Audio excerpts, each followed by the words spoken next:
बता दें कि वित्त मंत्री निर्मला सीतारमण ने केंद्र सरकार के अंतरिम बजट में टीकाकरण के लिए जिस यूविन पोर्टल को देश भर में लागू करने की घोषणा की है, उसका 90% से ज्यादा क्रियान्वयन मध्य प्रदेश में हो चुका है। इससे राज्य के टीकाकरण के डेटा को डिजिटलाइज करने में मदद मिली है।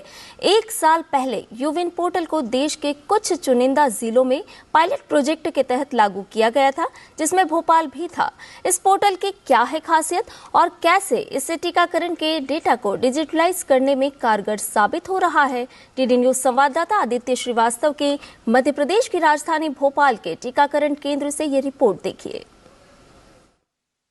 बच्चों और गर्भवती माताओं को होने वाले टीकाकरण जिस तरीके से आप देख पा रहे हैं, इस तरीके के टीकाकरण का एक पूरा डेटा जो है वो यूविन पोर्टल, यानी कि अब सरकार ने एक पहले पायलट प्रोजेक्ट के तहत उसको शुरू किया था और उस पायलट प्रोजेक्ट को अब सफल हो जाने के बाद पूरे देश में लागू करने का फैसला केंद्र सरकार ने इस अंतरिम बजट में लिया है। निर्मला सीतारमण वित्त मंत्री देश की, उन्होंने इस बात की घोषणा की है कि अब यूविन पोर्टल जो है वो पूरे देश में लागू किया जाएगा। यूविन पोर्टल आखिर क्या है? यूविन पोर्टल ये है कि इस तरीके के वैक्सीनेशन का पूरा डेटा, यानी कि हर बच्चे का पूरा डेटा जो है वो एक पोर्टल पर मौजूद होगा और पूरे देश भर में अब इस वैक्सीनेशन से जुड़ा हुआ जो पूरा तंत्र है वो डिजिटल तरीके से काम करेगा।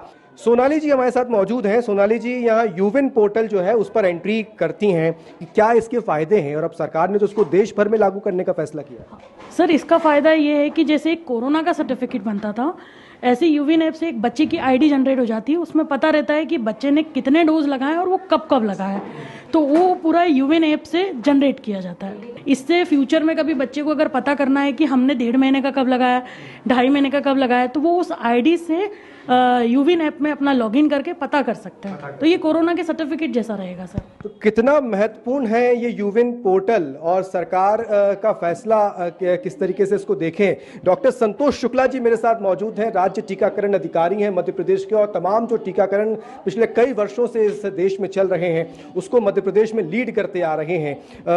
सर, एक लंबा अनुभव आपका टीकाकरण के क्षेत्र में है। अब एक सरकार ने बड़ा फैसला लिया है कि यूविन जो एक पायलट प्रोजेक्ट के तहत मध्य प्रदेश में 2 जिलों में ही शुरू हुआ था, अब पूरे देश में होगा। क्या यह फैसला बदलाव लेकर आएगा?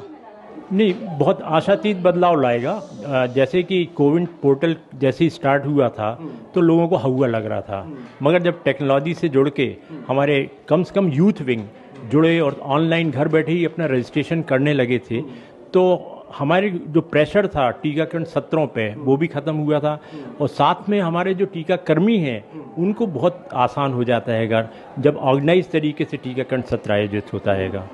सर, किस तरीके से अगर देखें, चूंकि जो ग्राउंड लेवल पर काम करने वाला स्टाफ होता है वो और हाईली डिजिटलाइज होगा, तकनीक उसको सामने होगी उसके साथ में, और देश के हर एक बच्चे तक हम पहुंचे, जो ना पहुंचे हम तक, हम पहुंचे उन तक, जो एक स्लोगन भी आपका रहा है, उसको सफल बनाने में ये कितना महत्वपूर्ण कदम है? बहुत सफल होगा, क्योंकि इसमें हम लोग ना केवल संदेश भेज रहे हैं, संदेश यानी SMS, बल्कि किलकारी की मैसेज, बच्चों के लालन पालन कैसे करना, गर्भवती के क्या डाइट देना, टीकाकरण की कब कब आपको रिमाइंडर्स देना, उन सब के बारे में भी मैसेजेस धीरे धीरे आया करेंगे, तो बहुत जागरूकता हो जाएगी, एक जन आंदोलन खड़ा हो जाएगा। कौन कौन से वैक्सीनेशन होंगे? मैं क्या ये मानूं कि सारे वैक्सीनेशन अब यूविन पे ही रजिस्टर्ड? पूरे जितने भी हमारे उपलब्ध वैक्सीन हैं, अभी 12 प्रकार की हमारी वैक्सीन है, सभी वैक्सीन अब यूविन के आधार पर ही होगा। पूरा देश का टीकाकरण कार्यक्रम ही यूविन पर आधारित होगा, है ये क्लियर हो गया। तो ये माने कि देश में अब टीकाकरण का एक बहुत बड़ा बदलाव इस देश में देखने को मिल रहा है? बिल्कुल बदलाव मिलेगा और इंटरनेशनल लेवल पर इसको रिकॉग्निशन भी मिल रही है। ये बेस्ट ग्लोबल प्रैक्टिसेस में शामिल किया गया है यूविन को। बहुत बहुत शुक्रिया सर। डॉक्टर संतोष शुक्ला जी मेरे साथ मौजूद थे और जिस तरीके से आपने देखा कि यूविन पोर्टल के आखिर फायदे क्या हैं और इस फैसले से कहीं ना कहीं टीकाकरण का जो पूरा तंत्र है वो डिजिटलाइज हो जाएगा और आपकी एक एप्लीकेशन पर ये तमाम चीजें जो है वो उपलब्ध होंगी। कैमरामैन विजय शर्मा के साथ आदित्य श्रीवास्तव, डीडी न्यूज।